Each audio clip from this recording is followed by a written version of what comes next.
In this case, Winter, whose licence had been disqualified, was spotted riding a motorcycle at high speed on a main road in Canberra. Police gave chase and he took off at around 150 kilometres an hour.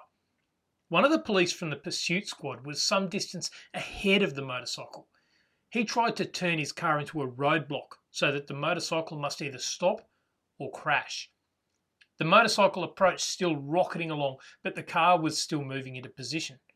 The motorcycle tried to clear the gap between the police car and the side of the road, but the car was still moving.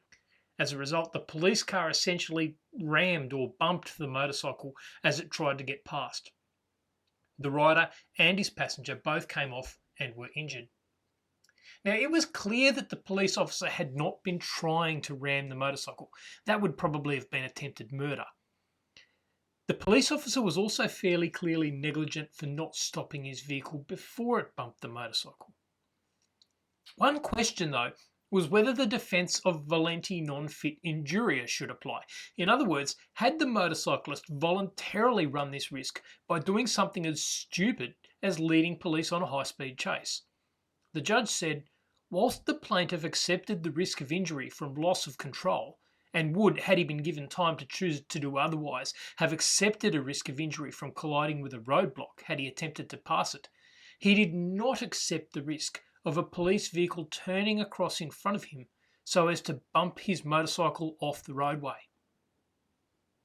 In other words, the judge found that the motorcyclist accepted that leading police on a high-speed chase would involve the risk of falling off or the risk of colliding with a roadblock.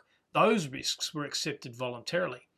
But he never contemplated the risk of being bumped on the way past, so that risk had not been accepted. To be a volunteer, you have to accept the whole risk of negligence, which actually causes the harm. So the police officer's negligence meant that Winter did receive compensation, but it was reduced by 80% to reflect the fact that so much of the harm he suffered was the result of his own poor decisions.